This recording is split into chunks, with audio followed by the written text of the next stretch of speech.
నమస్తే, welcome to Bharati TV. నేను బాపయ్య. ఆంధ్రప్రదేశ్లోని అమరావతిలో అసలు పనులేమీ జరగటం లేదని, అక్కడంతా కూడా గుంతలు గోతులు చెరువుల్లాగా నీళ్లు నిండిపోయి ఉన్నాయని, ఇదంతా కూడా వైసీపీ వాళ్ళ దుష్ప్రచారం. నిజానికి అక్కడ పనులన్నీ చాలా శరవేగంగా జరుగుతున్నాయి. అందుకు నిదర్శనమే ఆంధ్రప్రదేశ్లో ఏపీసీఆర్డీఏ భవనం అనేది నిర్మాణం పూర్తి చేసుకుంది. ఈ నెల 13వ తేదీనే ఆ భవనాన్ని కూడా ప్రారంభించబోతున్నట్టుగా సమాచారం అందుతోంది. అయితే పనులేం జరగకపోతే మరి భవన నిర్మాణం ఎలా జరిగింది? కలలో నుంచి ఏ పెద్ద మనిషి వచ్చి కట్టాడు? ఎవరొచ్చి నిర్మాణం పూర్తి చేశారు? ఇదంతా అల్లావుద్దీన్ అద్భుత దీపంలో లాగా ఇలా పుల్ల తిప్పితే అలా నిర్మాణం జరిగిపోయిందా? సో ఇదంతా కూడా వైఎస్ఆర్ కాంగ్రెస్ పార్టీ వాళ్ళు ఒకసారి ఆలోచించుకోవాలి. ఆంధ్రప్రదేశ్ అమరావతి నిర్మాణం పనులు శరవేగంగా జరుగుతున్నాయి, అది ఒప్పుకొని తీరాలి. గతంలో మనం ఒక స్టాండ్ తీసుకున్నాము, ఆంధ్రప్రదేశ్కి 3 రాజధానులు కావాలి అని చెప్పేసి. ఆ తర్వాత మళ్ళీ ఇంకో స్టాండ్ తీసుకున్నాము, 3 రాజధానులు నిర్మించాలంటే చాలా డబ్బులు అవుతాయి, మన దగ్గర ఇప్పుడు అంత డబ్బులు లేవు, విశాఖ మాత్రమే రాజధాని అని ఇంకో స్టాండ్ తీసుకున్నాం. దాని తర్వాత సో ఇలా మనం స్టాండ్లు మార్చుకుంటూ పోయాం. తీరా ఇప్పుడు చూస్తే అసలు మనకే స్టాండ్ లేకుండా ఆంధ్రప్రదేశ్ ప్రజలు మన కింద ఉండే స్టాండ్ని పీకేశారు. కింద పడిపోయాం, 11 స్థానాలకి కింద పడిపోయాం. ఇప్పుడు ఏం జరుగుతుంది? ఆంధ్రప్రదేశ్ అమరావతి నిర్మాణం అనేది శరవేగంగా జరుగుతుంది. కేంద్ర ప్రభుత్వం కూడా అందుకు తన సహకారం అందిస్తోంది. ఎక్కడికక్కడ నిధులు మంజూరవుతున్నాయి, పనులు కూడా శరవేగంగా జరుగుతున్నాయి. అందులో భాగంగానే ఇప్పుడు 15,000 మంది నుంచి 20,000 మంది నిర్మాణ కార్మికులు వివిధ షిఫ్ట్లలో పనిచేస్తూ, అంటే ఎక్కడా కూడా పనులు ఆగకుండా షిఫ్ట్ల వారీగా పనిచేస్తూ నిర్మాణ పనులను పూర్తి చేస్తున్నారు కాంట్రాక్టర్లు. సో దీనివల్ల ఆంధ్రప్రదేశ్కి అంటే ఒక రాజధాని ఏర్పడుతుంది అనేది చెప్పుకోవడానికి, పక్క రాష్ట్రాల్లో పరువుగా చెప్పుకోవడానికి కూడా ఒక ఆస్కారం ఉంటుంది ఆంధ్రప్రదేశ్ ప్రజలకి. పక్క రాష్ట్రం వెళ్ళినప్పుడు మీకు రాజధాని లేదంటే లేదు అని ఇంతకాలం చెప్పాల్సి వచ్చేది. ఇప్పుడు మా రాజధాని అమరావతిని గర్వంగా చెప్పుకునే పరిస్థితికి వచ్చింది. సో ప్రస్తుతానికి కేవలం అమరావతిలో ఈ ఒక సిఆర్డీఏ బిల్డింగే పూర్తయిందా, ఇంకేం నిర్మాణాలు జరుగుతున్నాయి అనేది కూడా మనం ఒకసారి చూసుకున్నట్లయితే అక్కడ ప్రభుత్వానికి సంబంధించిన అనేక భవనాల పనులు కూడా జరుగుతున్నాయి. దాంతోపాటుగా ఎన్ఆర్ఐ వాళ్ళకి కొన్ని బిల్డింగ్స్ ఇస్తాము వాళ్ళ పనుల కోసం అని చెప్పేసి చెప్పడం జరిగింది. ఆ నిర్మాణాలు కూడా జరుగుతున్నాయి. ఆ తర్వాత ఇంకా చూసుకుంటే మిగతా ప్రాజెక్ట్స్ పనులు, అలాగే హ్యాపీనెస్ట్ పనులు కూడా శరవేగంగా జరుగుతున్నాయి. ఇన్ని పనులు జరుగుతున్నప్పటికీ కూడా విమర్శించే వాళ్ళ నోళ్ళు ఎక్కడా కూడా మూతపట్టలేదు. ఇక అది వాళ్ళ విజ్ఞతకే వదిలేయాలి. ఆ తర్వాత కేవలం ఇలాంటి ప్రైవేటు భవనాల పనులు మాత్రమేనా అంటే కాదు. కేంద్ర ప్రభుత్వానికి సంబంధించిన కొన్ని సంస్థలు ఏపీ రాజధానికి వచ్చేందుకు సంసిద్ధత వ్యక్తం చేసిన కారణంగా వాళ్ళకి సంబంధించిన భవనాల నిర్మాణ పనులు కూడా పూర్తవుతున్నాయి. అలాగే ఐఏఎస్ ఐపీఎస్ల క్వార్టర్స్, ఎమ్మెల్యే క్వార్టర్స్ పనులు కూడా పూర్తవుతున్నాయి. ఇక్కడ ఎమ్మెల్యే క్వార్టర్స్ పనులు అనగానే నాకు పెద్ద మనిషి గుర్తొచ్చాడు. ఆయన పేరే బొత్స సత్యనారాయణ.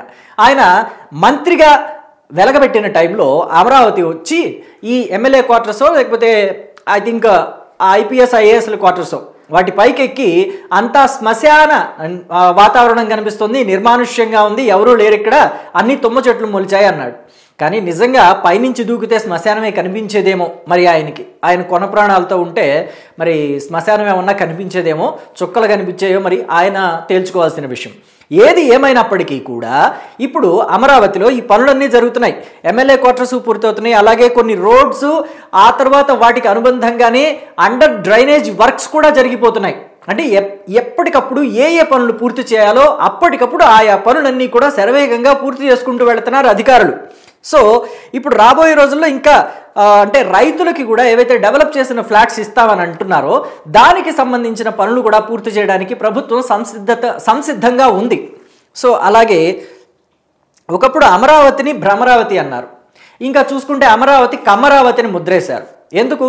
అమరావతి పనులు ముందుకు వెళ్ళకూడదు అని చెప్పేసి, అమరావతిలో ఎటువంటి పనులు జరగకూడదు, అమరావతి కమరావతి అని ఒక ముద్రేసామంటే ఏ వర్గం ప్రజలు కూడా అది కమ్మవారికి సంబంధించిన ప్రాంతము అని ముద్రేస్తే మిగిలిన వర్గాల ప్రజలు కూడా దాని మీద ద్వేషం పెంచుకుంటారు అని చెప్పేసి ఒక ముద్ర వేయడానికి చూశారు. కానీ అది కూడా తేలిపోయింది. వైఎస్ఆర్ కాంగ్రెస్ పార్టీ 2024 ఎన్నికల్లో ఎలా అయితే ఓడిపోయిందో అలాగే ఈ ముద్రలు కూడా తేలిపోయాయి.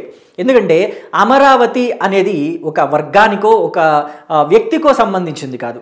అది అక్కడ అన్ని వర్గాల ప్రజలు కలిసిమెలిసి నివసిస్తున్నారని చెప్పడానికి ఒక ఉదాహరణ ఏంటంటే, జగన్మోహన్ రెడ్డి తన హయాంలో అమరావతిని కాలరాసి అసలు నామరూపాలు లేకుండా చేద్దామని ప్రయత్నించిన రోజుల్లో కులాలకి మతాలకి అతీతంగా అక్కడి ప్రజలందరూ కూడా, ముఖ్యంగా మహిళామణులు ఎవరైతే వాళ్ళంతా కూడా కలిసికట్టుగా ధర్నాలు చేశారు, నిరసనలు చేశారు, న్యాయస్థానం టు దేవస్థానం అని కొన్ని కార్యక్రమాలు చేపట్టారు, దుర్గమ్మకి సారలు ఇవ్వడానికి వెళ్ళారు.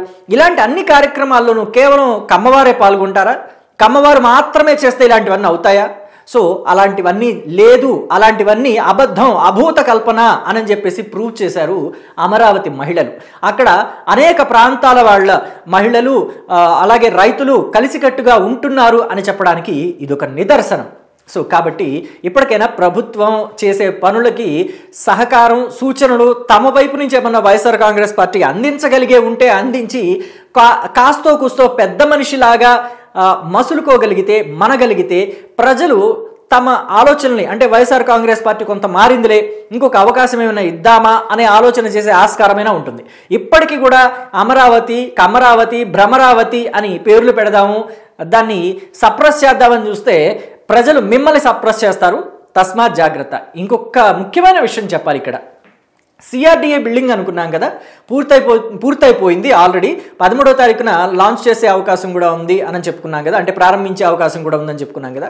చిత్రమైన విషయం ఏంటంటే, ఇది తెలుగుదేశం పార్టీ హయాంలోనే, అంటే 2014 నుంచి 2019 మధ్యలోనే ఈ ప్రాజెక్టుకి సంబంధించి, ఈ బిల్డింగ్కి సంబంధించి నిర్మాణం మొదలుపెట్టారు.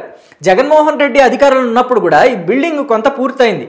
కానీ అంటే ఎవరు దీని ప్లానింగ్లో పాలు పంచుకున్నారో, లేకపోతే ఎవరి సలహాలు సూచనల మేరకు ఈ బిల్డింగ్ నిర్మాణం చేపట్టారో కానీ ఈ బిల్డింగ్లో కర్మ కొద్ది లిఫ్ట్ కూడా పెట్టలేదు. ఆ టైంలో వైసీపీ హయాంలో లిఫ్ట్ లేకుండా G+7 బిల్డింగ్ని పూర్తి చేశారు. అంటే అసలు ఆ మేధావి ఎవరో ఆయనకి దండేసి దండం పెట్టాలి. ఆ మేధావికి లిఫ్ట్ లేకుండా G+7 బిల్డింగ్ని కంప్లీట్ చేశాడు ఆ ఇంజనీర్ ఎవడో, లేకపోతే అసలు ఆ ప్లాన్ గీసి పెట్టిన మహానుభావుడు ఎవరో, ఆ పాదపద్మాలకి యాసిడ్ పోసి కడగాలి నన్ను అడిగితే. అసలు అంతటి మేధావి ఇంజనీర్ ఎవరున్నారో మరి. లిఫ్ట్ లేకుండా G+7 బిల్డింగ్ కట్టించిన మహానుభావుడు. ఎనీవే, దీని మీద మీ అభిప్రాయం ఏంటో, మీ అభిప్రాయాల్ని మొత్తం కూడా ఎక్కడా మర్చిపోకుండా కామెంట్ బాక్స్లో తెలియజేయండి. Thank you.